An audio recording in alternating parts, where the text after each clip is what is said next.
Queridos amigos, paz e alegria a todos vocês. É com grata satisfação que nos encontramos mais uma vez reunidos para dar sequência ao nosso estudo, a física do espírito.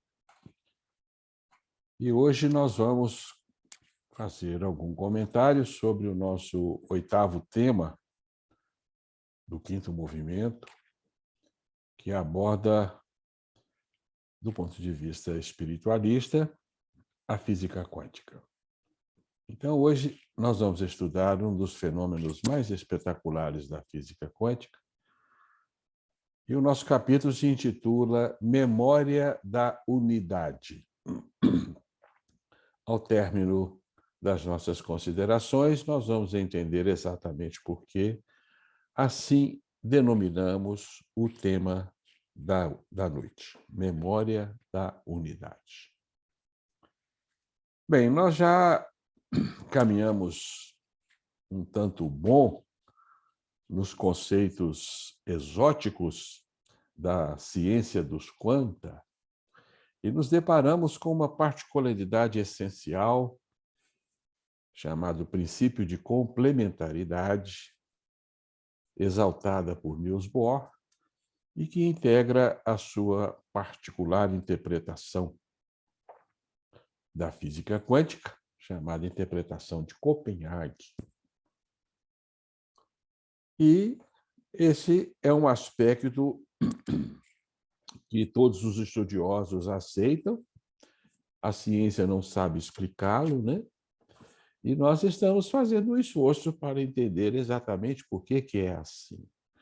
Então, esse princípio de complementaridade nos mostra que no mundo intratômico, subatômico, as coisas são indefinidas entre polaridades, entre opostos que se complementam. Por exemplo, o aspecto partícula e o aspecto onda são dois complementos, né?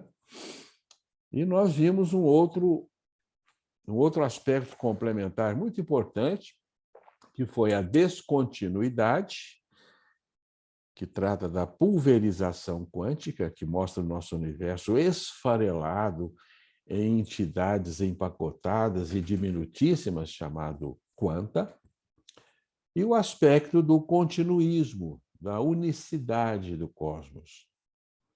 Esses dois aspectos, assim como todas as grandezas microscópicas, elas parecem duelar no palco da realidade, ora predominando um aspecto, ora outro. De forma que os estudiosos, muitos deles, se dividem em caracterizar a física quântica. Por exemplo, o Carlo Rovelli, ele nos afirma no seu livro, A Realidade Não É o que Parece, que o universo não é contínuo e que a sua principal característica é a granularidade, o esfarelado, o pó quântico que forma o universo físico. Mas o próprio autor ressalta na sua mesma obra a interação entre todos os elementos do universo, ressaltando o sentimento de profunda unidade das coisas. Assim é que Capra fala, né, no tal da física, que o universo é um todo perfeitamente unificado. Deepak Chopra, o famoso médico, né, estudioso da física quântica, afirma categoricamente a unidade é o atributo básico da realidade, não a separação. Bem, isso parece negar a pulverização quântica como principal característica da realidade. Qual é a principal característica da realidade? A nossa metafísica permite resolver facilmente esse impasse. Nós já explicamos isso, porque tudo nos leva a admitir que os fundamentos que nos aproximam dos atributos divinos é que predominam sobre os outros atributos. Então, o aspecto onda predomina sobre o aspecto partícula, porque partícula é a apresentação grosseira, concreta da realidade, que é ilusória e está se desfazendo. Então, o aspecto onda irá predominar sobre o aspecto partícula. E temos também absoluta certeza de que o aspecto unitário do universo predomina sobre a descontinuidade. Com toda certeza, isso é evidente, porque a unicidade é que é divina. O esfarelar quântico, como já falamos, é um fenômeno provisório e decorrente da nossa fuga do reino celestial, da nossa fuga do campo divino, que é um campo unitário, holístico, um todo indiviso. Então, é evidente que nós podemos afirmar que este universo do espaço-tempo tem a granularidade como um dos seus principais aspectos de apresentação, mas predomina em todos os universos, tanto no nosso universo derrocado, quanto no universo divino, predomina a unicidade. Então, nós vamos penetrar hoje numa propriedade quântica espetacular, que é chamado emaranhamento quântico. Essa expressão foi criada por Schrödinger para dizer que todas as partículas atômicas estão unidas de alguma forma, por algum tipo de interação que a ciência ainda não pode explicar. Mas há uma união fundamental entre todas as partículas atômicas, trazendo então o conceito de interrelacionamento, de comunicação essencial entre todos os elementos que formam a nossa realidade, a nossa estonteante realidade. De tal forma que o elemento interconexão passa a ser essencial na composição do nosso universo, porque tudo está interconectado e nada existe de forma isolada. Já chegamos à conclusão, e já falamos isso, que qualquer ente atômico, ente subatômico, desculpe, qualquer ente subatômico que se isola, ele deixa de existir no nosso universo. Ele só existe no nosso universo em forma de interação. Ao interagir com outro e com outro e com outro, é que ele adquire existência e manifesta as suas propriedades. Isso não é uma simples dedução dos estudiosos da física, não. Isso é uma descoberta que surge das formulações matemáticas e das experiências realizadas nos laboratórios de física quântica, de modo que é uma informação empírica, ela tem valor científico, ela pode ser demonstrada de forma que não é uma especulação, né? E, como já dissemos, né, esse aspecto tem supremacia sobre o esfacelamento fenomênico antevisto no empacotamento quântico. Está claro?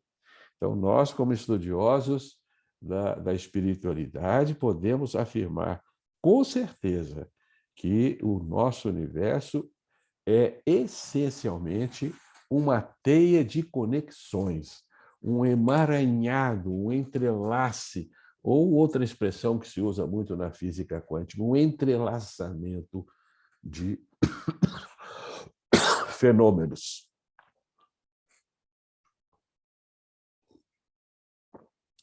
De forma que os fenômenos estão conectados. E não se pode interferir em um sem afetar o outro. Isso aí que é interessantíssimo, né? Existem propriedades que, se você modifica numa partícula, ela se reflete imediatamente em outra. Nós vamos ter que gravar de novo, né, gente? Eu já estou ciente disso, né? Vamos ter que gravar de novo, né? A gente costuma dizer que para manter saúde é preciso adoecer, sabe? Então, eu estou na manutenção da minha saúde, criando as minhas doençazinhas, né? Bem, então, este é o aspecto chamado emaranhamento quântico, em que todas as propriedades, ou todas as partículas subatômicas estão interligadas. e há uma troca instantânea de informações entre as partículas. De tal forma que as partículas trocam informações através do emaranhamento mais rápido do que a luz. Porque ela é instantânea, ela não trafega pelo espaço, ela não consome tempo. Então, isso é um quiprocó para nós, né? Nós não entendemos muito bem o que é isso, não, sabe? Informações que trafegam pelo não espaço, pelo não tempo, e se dão de forma instantânea e não obedecem às distâncias nossas. Então, partículas que podem estar, uma lá em Andrômeda e outra aqui no nosso planeta, elas se comunicarão instantaneamente, não estão nem aí para as distâncias astronômicas absurdas que nos separam, né? Então, isso é uma espécie de uma mágica identificada nas profundezas do micro-universo. Algo mágico acontece ali. Einstein negou veementemente esta propriedade do emaranhamento e me deu uma denominação tanto quanto pejorativa, chamou isso de ligação fantasmagórica à distância, porque é fantasmagórico, é algo sobrenatural, digamos assim, né? Mas o termo pegou, ele acabou caracterizando os estudos da física, e os estudiosos da física frequentemente se referem às ligações fantasmagóricas à distância, tal qual foi denominado por Einstein. Mas Einstein, até a sua morte, ele negou a existência do emaranhamento. Em 1935, o pai da relatividade chegou a propor um experimento mental para comprovar que essas ligações instantâneas não existiam. Ele contou com dois jovens colaboradores na época, o Podolsky e o Rosen. Então, isso é frequentemente chamado paradoxo EPR, é de Einstein, P de Podolsky e R de Rosen, né? O paradoxo EPR, iniciais dos seus autores, publicado em 1935, e trazia uma proposta de evidenciar a impossibilidade desse fenômeno, dessa estranha conexão quântica à distância. Mas o paradoxo EPR não foi suficiente para desmantelar o conceito e ele se mostrou inviável nas experiências.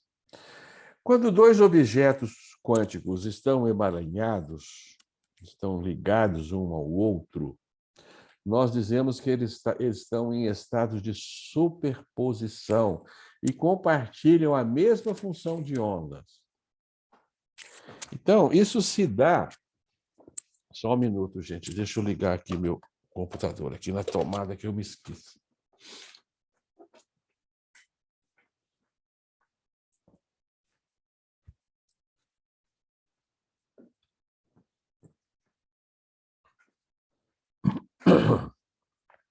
Então, por exemplo, quando dois computadores, duas partículas subatômicas, estão emaranhadas, elas compartilham a mesma função de ondas. E você pode emaranhar partículas atômicas, né? A física usa a palavra emparelhar ou correlacionar. Você correlaciona dois fótons, cria dois fótons com spins complementares, né? O spin é o eixo de rotação da partícula. Você cria um par, um rodando para cima, um rodando para baixo, de forma que os dois ficam interconectados por aquela propriedade. Você pode conectá-los pelo eixo de polarização, né? Que você faz a luz passar por um prisma e ela se polariza, né? Cria uma fatia de fótons no mesmo sentido, né? Então, existem vários experimentos que se criam partículas correlacionadas e elas vão se comportar com essa estranha conexão, né?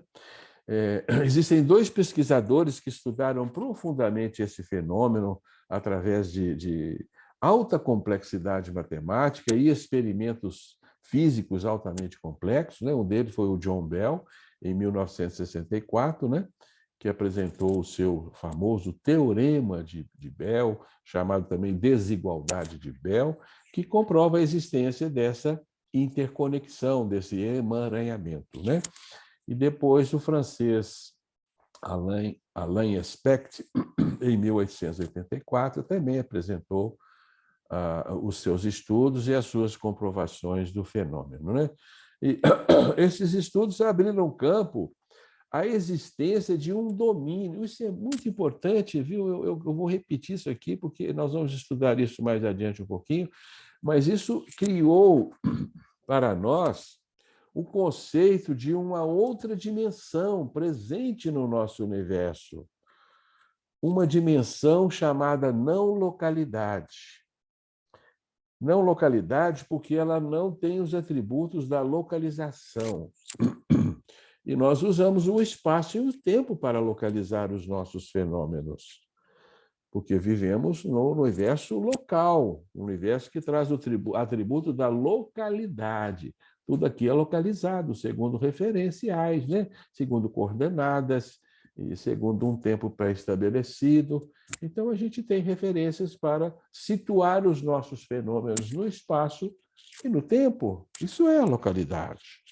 Você quer me localizar, vai procurar saber o nome do meu país, do meu estado, da minha cidade, da minha rua, da minha casa, né? Se eu moro no edifício do meu andar. Então, eu vou ter aí as coordenadas da minha localização. Mas este outro universo não admite localização. Ele é estranho, ele não tem o atributo do espaço e do tempo. Ele é um não espaço, não tempo. E a ciência chamou isso de não localidade. É um termo muito simpático. Eu particularmente acho bastante simpático o conceito de não localidade, mas ele diz respeito a uma outra dimensão interrelacionada à nossa, que dá-se a, a sua presença, né? Sua presença se revela a sua presença lá no micromundo, lá no universo subatômico. Ali está patenteado a presença da não localidade do nosso mundo. Mas isso é um outro mundo, é um outro universo. E ele coincide com o universo divino, porque o universo divino é atemporal e não espacial. Todos os místicos em todos os tempos nos trouxeram esta afirmativa. Jesus falou, né? O reino de Deus não vem com aparências exteriores, não podeis dizer ele aqui, ele é colar. Ele é uma abstração aos nossos entendimentos. Tanto que a gente nem acredita que ele exista de fato, mas ele é a grande realidade da vida. Tudo que existe é este universo não local.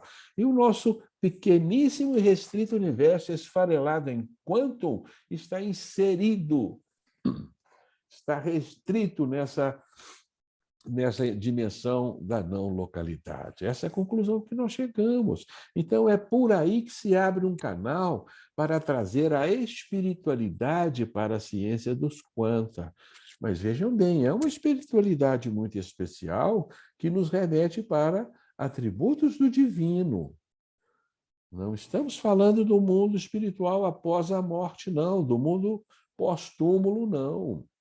O mundo depois da morte é um mundo local também, com referências espaciais, de espaço de tempo. Então, nós continuamos no mesmo universo em que estamos. O universo divino é muito diferente disso, não é nem a dimensão que encontraremos após a nossa desencarnação. É o mundo divino, que não nos deixou, está impregnado em nós, porque nós trazemos em nós a não localidade presente no nosso íntimo. Ela é a constituição do nosso espírito. O nosso espírito é uma entidade não local? Evidente que sim, né?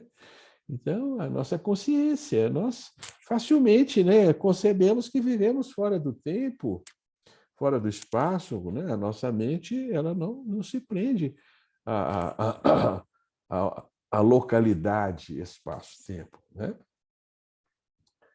Então, aí, a física quântica nos dá de brinde esse conceito fantástico de não localidade, que é onde se dá o emaranhamento, né? Esse emaranhamento, então, ele permite a interconexão. Portanto, a interconexão fundamental entre as partículas se dá na não localidade. A não localidade, então, forma uma malha que sustenta toda a realidade, tanto o nosso universo do espaço-tempo quanto o universo divino, né? Então, nós começamos a aceitar a existência dessa estranha dimensão chamada não localidade.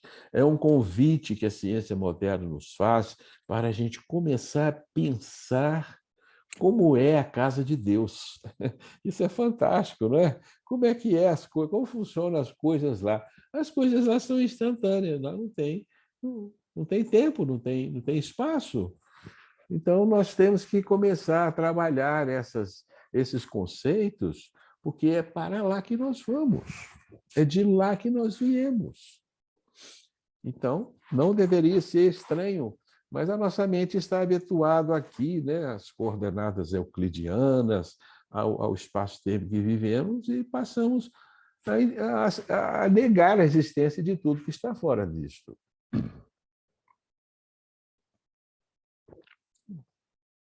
Mas o emaranhamento quântico e a não localidade são realidades patentes da física quântica, estão presentes em todas as obras de física quântica. É estudado nas suas formulações matemáticas, né, pelos teóricos da física quântica, embora eles ainda não se tenham dado conta de que estão lidando com atributos divinos. É uma pena, né? Porque eles relegaram tudo aquilo que aparenta advir do misticismo, do ocultismo, da religião, mas é uma bobagem, porque a realidade é uma coisa só, né?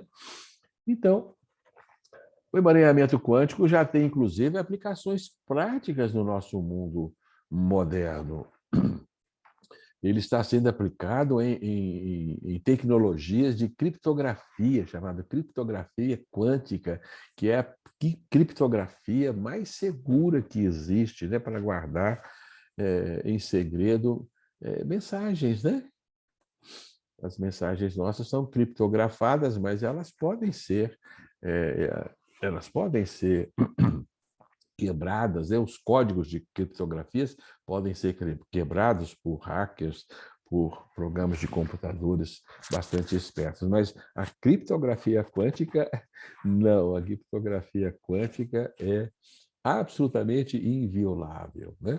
E outra aplicação do emaranhamento quântico, né, dessa junção de partículas, será do fantástico computador quântico, que já está começando a dar suas caras por aí, né? Ele está embasado, né? Ele está construído em base a bits de elétrons emaranhados, né? Que são chamados, então, qubits, QU, né? De quântico, né? Bits quânticos, né? Qubits. E vai ser algo estrondoso quando esse computador estiver disponível, né? E também o teletransporte se dá pelo emaranhamento. O teletransporte utiliza a não localidade, né, para a locomoção, né, de um ponto para outro. Isso ainda não é viável, mas a ciência começa, né, a perceber a possibilidade desse teletransporte, né, que é bastante usado lá na Jornada das Estrelas, né? O famoso filme de ficção científica usa o teletransporte à vontade, né? Bem, então, o emaranhamento quântico nos trouxe uma outra visão para o nosso universo. Isso também é fundamental. O universo deixou de ser uma grande máquina, um imenso relógio feito de engrenagens físicas pesadas, né? Tal qual era o universo newtoniano, uma imensa máquina, né? Um imenso relógio, né? Ele se transformou, então, numa teia de eventos, numa interconexão fantástica entre todos os seus elementos, de forma que ele se transformou numa grande mente, num grande pensamento. O universo é um grande pensamento, feito de interconexões e de impulsos, e não propriamente de estruturas físicas, de astros, de órbitas e de mundos, não. Ele é feito de interconexões, né? Isso levou, então, o nosso Capra a formar, a nos falar lá na sua obra, né, que o universo é uma gigantesca mente que funciona desta forma, criando, então, uma entidade holística, um todo inseparável, né? Olha que visão fantástica de universo que nós temos agora conosco, né? De tal forma que tudo está emaranhado, tudo está jungido. Por isso, o observador está emaranhado com o objeto observado, como nós vamos estudar um pouco mais adiante, né? E toda a cadeia de medição do universo, com todas as suas forças, todos os seus átomos, bem como todas as consciências que o integram, estão interconectadas, né? Então, nós participamos de um tecido fenomênico cósmico de expressões inconcebíveis, né? E vivemos imerso, né, nessa rede de conexões, né? De tal forma que o que importa agora não são pontos fixos no nosso universo, mas a interconexão. Olha que interessante, né?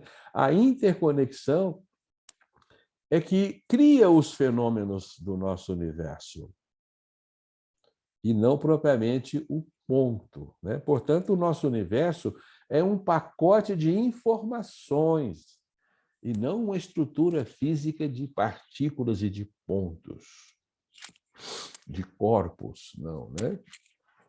Certo? Porque tudo é feito de conexões e não amontoados isolados de partículas unidos por forças interativas, não. São conexões e troca de informações. E que informações são essas? São leis reguladoras, são fluxos de conceitos, de propósitos e de finalismos. Olha que bacana, é isso que faz o universo funcionar.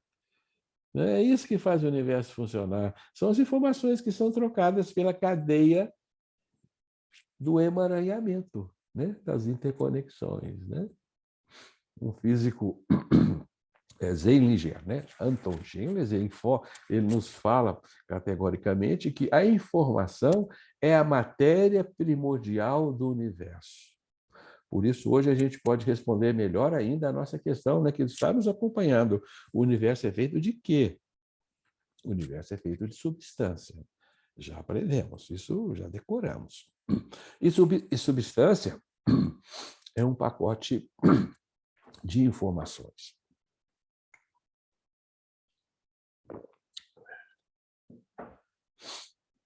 E faltará pouco para nós remetermos ao divino a origem dessas informações, que são trocadas entre todos os elementos do universo, porque são informações coerentes, são complementares, são inteligentes, são organizadoras. Então, elas vêm da grande mente do universo, da grande consciência universal, que é a mente divina. Fazendo, então, como essência da realidade, a troca.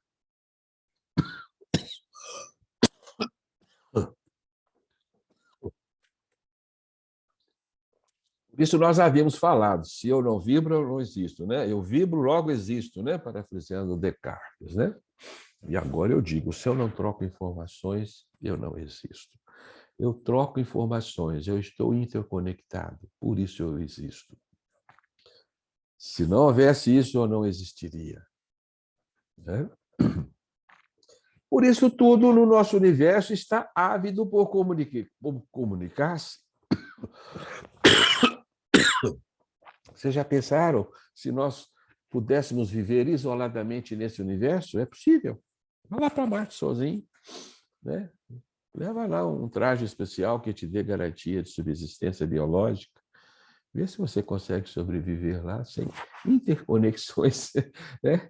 Vamos destituí-lo também das comunicações, das comunicações por ondas eletromagnéticas entre a Terra, né, e você, mas te dê esse isolado lá para você ver se você vai viver. Claro que não, né?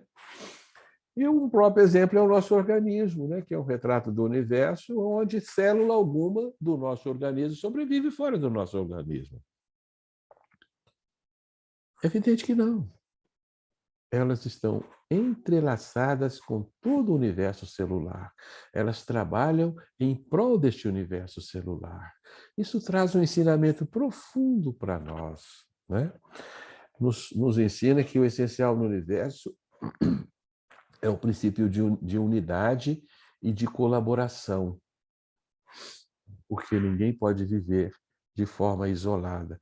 Então, chegará um dia em que nós vamos aprender uma verdade essencial.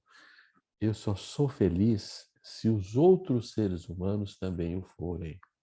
Enquanto houver um ser humano na humanidade que é profundamente infeliz, eu estou fadado também à infelicidade. Parece exagero? Não. Nós vamos aprender isso e isso acabará com as guerras, né? Porque se eu vou lá e mato o outro, eu estou me matando. Se eu vou lá e crio dificuldades para o outro, estou criando dificuldade para mim mesmo, né? Essa é a realidade da vida, que está fundamentada no princípio da interconexão, que é filha do amor, claro. Isso é o mandatório divino do amor, porque o amor é que manda nos interconectarmos uns aos outros, né? É o amor que nos alimenta e nós nos alimentamos dessas interconexões. Olha só como é que as coisas vão ficando bacana, né? Extremamente bacana, e logo a física vai se dar conta de que não são só as partículas atômicas que estão interconectadas e emaranhadas, não.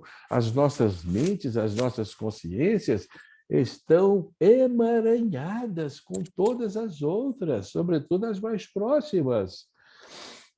Schrödinger, por exemplo, chega a afirmar: no nível profundo, todas as mentes estão conectadas. Heisenberg também fala, né? A divisão comum entre o mundo e a divisão comum do mundo entre sujeito e objeto já não é apropriada. Entre interior e exterior, entre corpo e alma, já não existe mais, porque tudo funciona em base à unidade, né? Então, isso é essencial, né? Que faz, então, com que o que define e diferencia uma coisa de outra é o tipo de conexão que se estabelece entre eles, né? Entre dois fenômenos.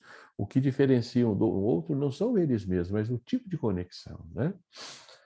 Isso, isso está numa das obras do Heisenberg, né? Física e Filosofia. Ele nos ensina isso, né? Que os fenômenos eles se diferenciam por tipo de conexões diversas que se alternam, se sobrepõem, se combinam e, em consequência, determinam a tessitura do todo, né? Então, isso está aí pululando na física quântica, né? Esse emaranhamento que atinge as nossas mentes, né? Henry Staff, um físico norte-americano também, né? Esse é mais contemporâneo, ele também nos afirma que os pensamentos humanos estão remotamente ligados à natureza por conexões não locais. Então, nós estamos conectados não só às outras consciências, estamos conectados à natureza também, né? Então, já não será um absurdo nós admitirmos que quando uma plantinha é sacrificada, todo o universo é afetado, né? E aí a coisa fica muito séria para nós, né?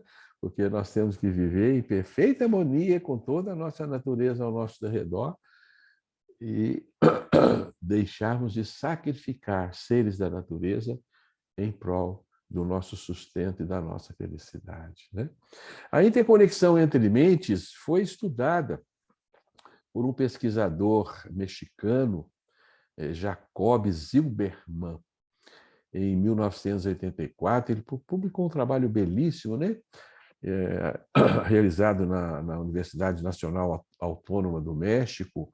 É muito bacana o trabalho dele, que eu convido vocês a estudar esse trabalho. Não vou abordá-lo, porque extrapola um pouco o nosso estudo, mas ele demonstra a conexão entre duas mentes de dois indivíduos afinizados, né? Então, essa interconexão quântica se traduz na nossa vida em coesão social e deverá desafogar, como consequência, no estabelecimento de uma ordem social diferente na nossa sociedade, né? Nós já estamos percebendo isso, porque o emaranhamento quântico, ele traduz na nossa vida um sentimento de fraternidade. Então, quem exaltou o emaranhamento quântico, o emaranhamento social, um dos grandes precursores desse movimento foi Francisco de Assis, né?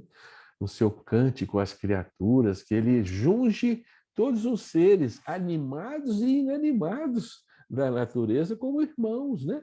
Irmão Sol, irmão Lua, irmã Pedra, irmã Árvore, irmão Pássaro, né? Irmão Leproso, e assim vai, né? Irmanando todos, né? No emaranhamento fraterno que mantém em comunhão toda a nossa sociedade, né? Então, esse emaranhamento, meus queridos, não temos dúvida nenhuma, é um atributo divino. E nós vamos além, nós dizemos que a não localidade e o emaranhamento são uma porta através do qual o universo divino mantém comunhão com o nosso universo. É por aí que as leis divinas se precipitam e acorrem a sustentar a nossa fenomenologia derrocada, para que ela se constitua numa ordem mínima e possamos aqui viver, aqui nos sustentarmos, aqui vivemos em estabilidade para evoluir e voltar ao reino celestial. Então, é pelo emaranhamento quântico que as ordenações da lei divina alcançam e organizam o caos cósmico que a queda nos remeteu. Olha que conceito interessantíssimo que o Balde nos permite desenvolver. Essa, para nós, é a máxima definição de emaranhamento quântico, né?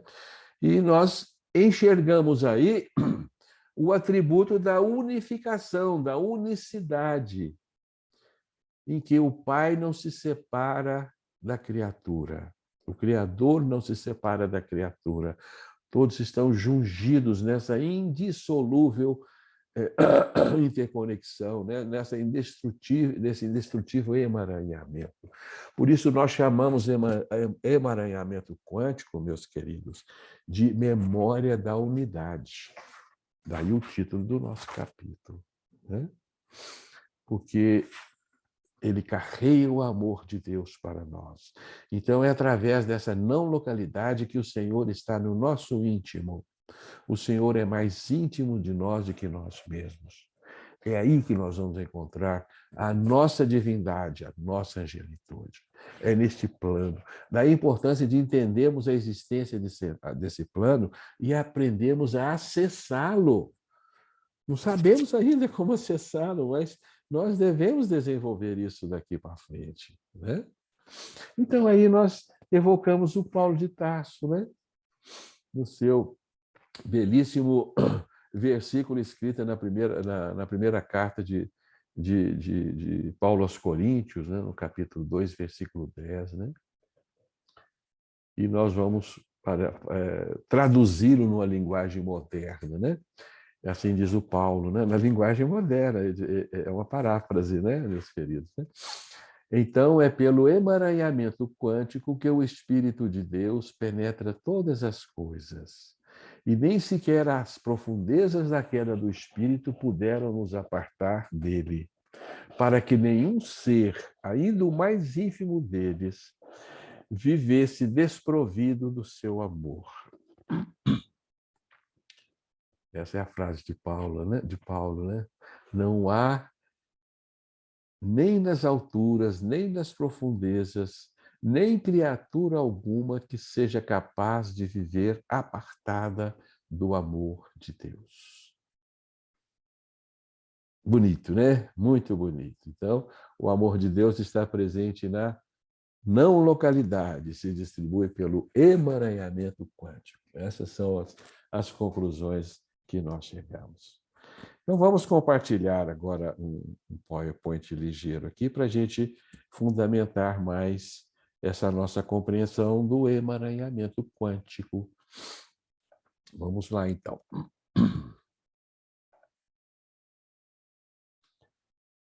Então, estamos aí com uma representação artística de fótons emaranhados, e esse vetor para cima e para baixo, né, azul e amarelo, representam aí o spin do fóton, né? O emaranhamento ou entrelaçamento quântico ou entrelace quântico são sinônimos desse fenômeno. Nessa representação artística está representado por esses fiozinhos de forças que ligam um fóton a outro. É claro que isso é uma mera representação artística, né?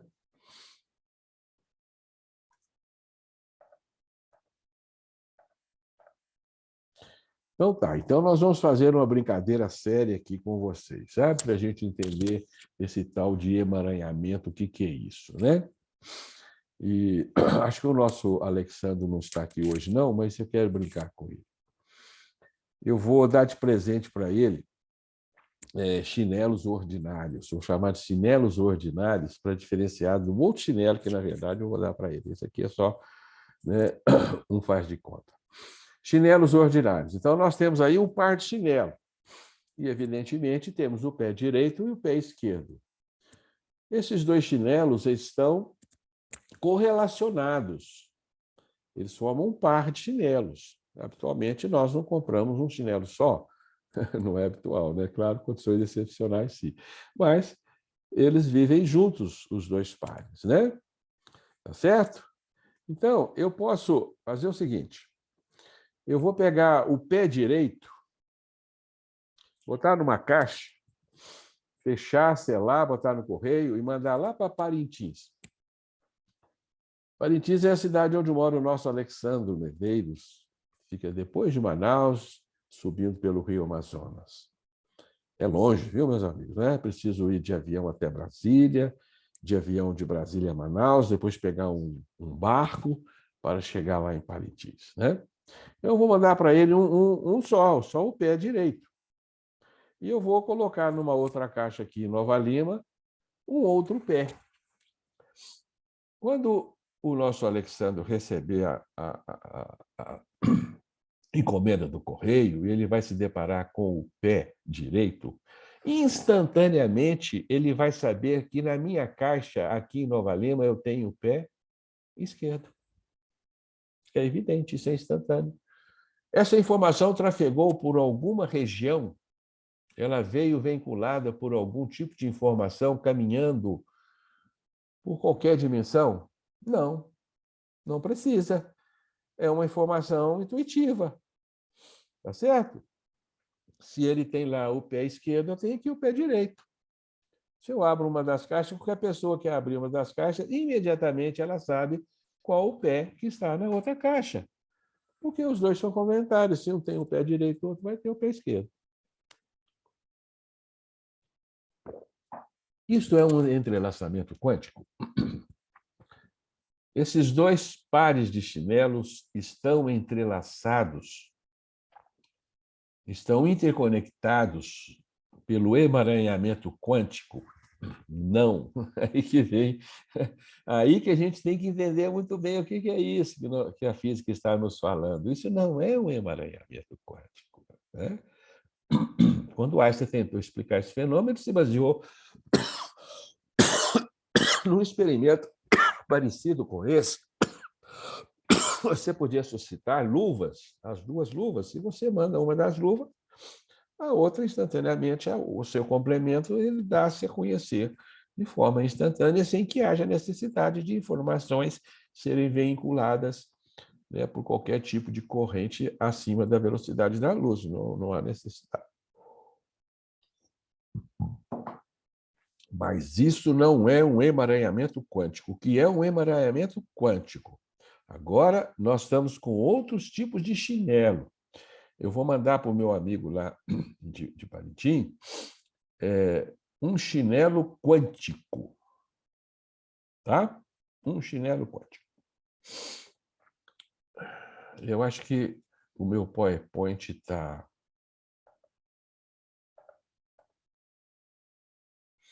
tampando um pedaço aqui, sabe, Vamos ver se eu consigo Para mim tá tirar. bacana, Gilson. É porque eu tenho outro desenho. Um outro desenho aqui que não vai aparecer, sabe? Deixa eu ver aqui, quer ver? Espera aí, desculpe.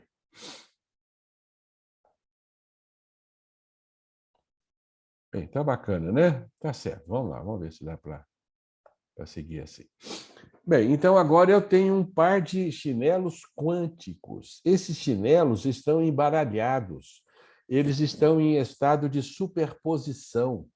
Quer dizer que cada chinelo é um pé esquerdo e um pé direito ao mesmo tempo. Olha como é que eles estão embaralhados. Eu não sei dizer se ele é pé esquerdo ou pé direito. Ele não é uma coisa ou outra, ele é uma coisa e outra ao mesmo tempo. Então, os dois chinelos estão em estado de superposição, eles estão embaralhados, eles são, cada um deles, pé direito e pé esquerdo.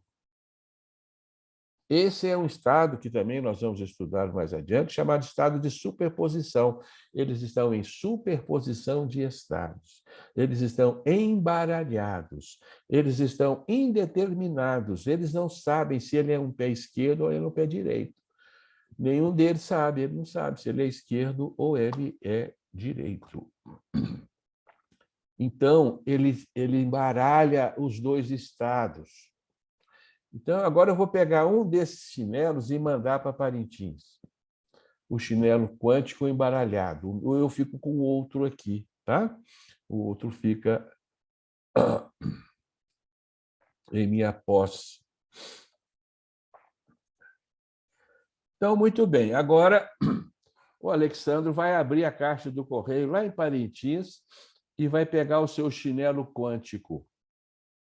Ele não sabe se o chinelo é um pé direito ou um pé esquerdo, porque ele está indefinido, ele está embaralhado, ele está confuso, ele se distribui ao seu redor, ele é uma onda, ele é um chinelo ao mesmo tempo, ele é uma nuvem em forma de chinelo, então ele está naquela coisa indecisa, ele mesmo não sabe o que ele é. Assim é um objeto quântico, né? Uma partícula subatômica é assim.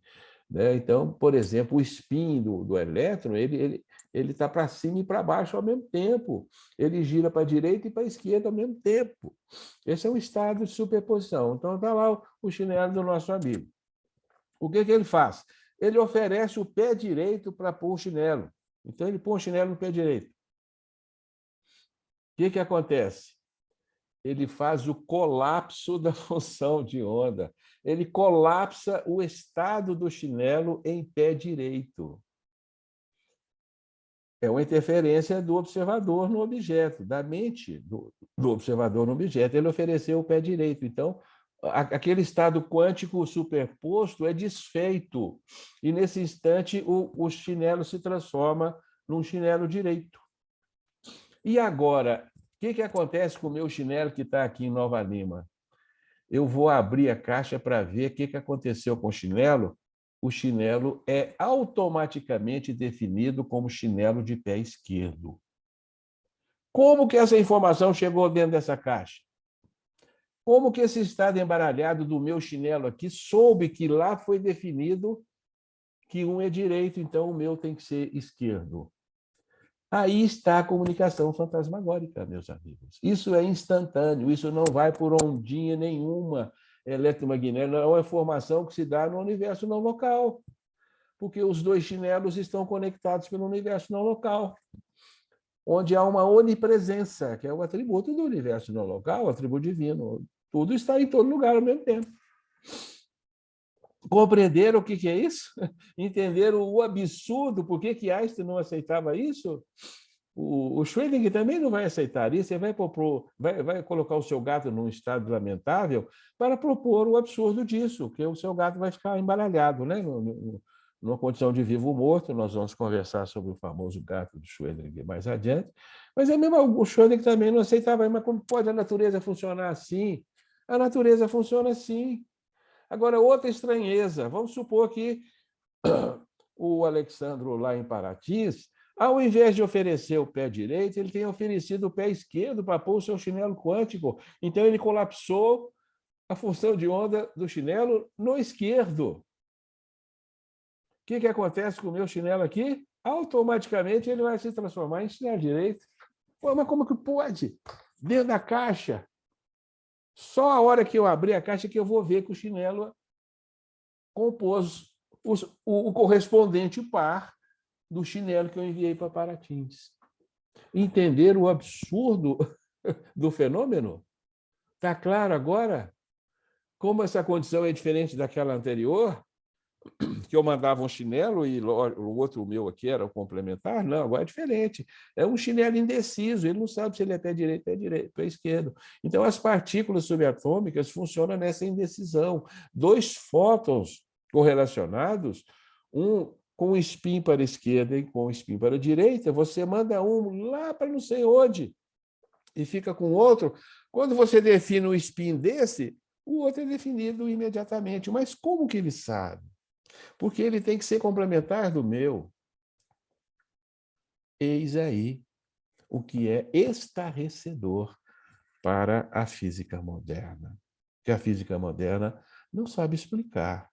Nós estamos evocando o universo divino para explicar isso, né? Isso aqui o Einstein chamou de ação fantasmagórica à distância, né? Aqui estamos duas partículas, uma girando para um lado, outra girando para o outro, né? E elas estão no estado de emaranhamento, né?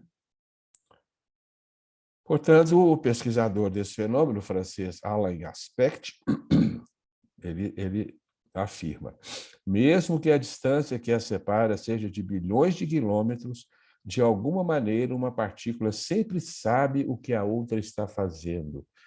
Isto é estarrecedor. Isso cria, então, no nosso universo, uma teia fundamental de interconexões. Aqui nós temos um trabalho brilhante publicado em 2017, em que foi feito um experimento através de um satélite chinês, satélite orbitando ao redor da Terra, e foi feito experiências com fótons empareados, e eles não deram bola para a imensa distância de 1.200 quilômetros que separavam um do outro. Eles agiram de forma instantânea, né? Então, a comprovação dessa ação fantasmagórica à distância, né, registrada nesse experimento aí, né?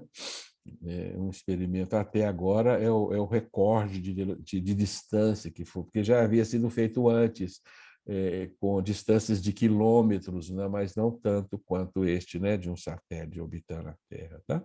Aqui também temos um outro experimento extraordinário feito na Universidade de Glasgow, na Escócia, em que foram fotografados, o fenômeno foi fotografado, nós temos a fotografia de um fóton polarizado, né? Aqui está um fóton polarizado empareado com o outro, e você move um e o outro move instantaneamente, né?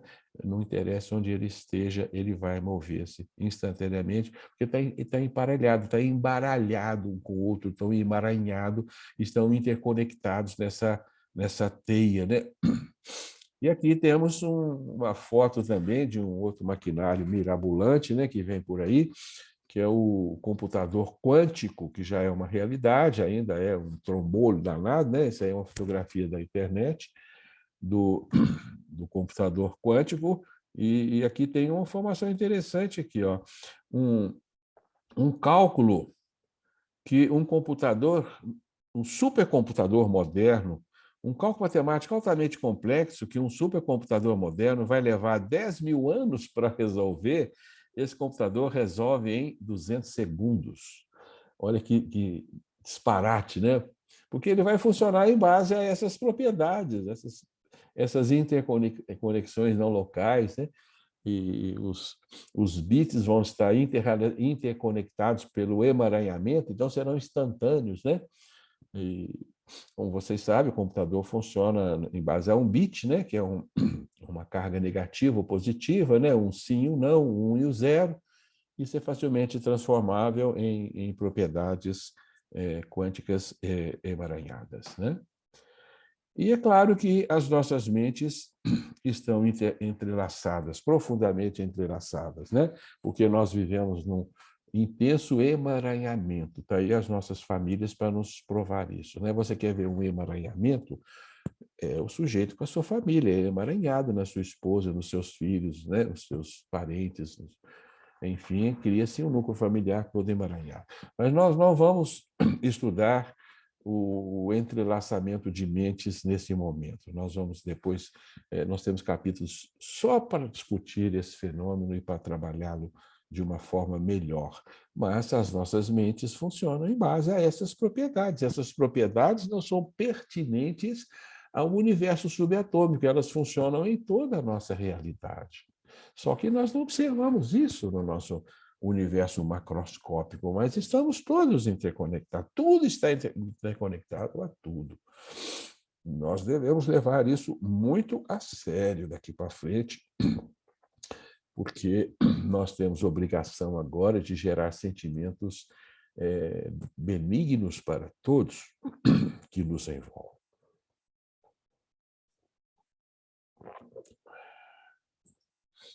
Bem, então, nós estamos terminando o nosso estudo.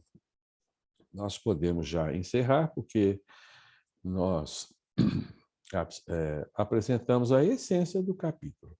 Eu vou interromper a gravação e nós vamos ficar, então, para conversarmos ou discutirmos alguns aspectos. Paz e alegria para todos.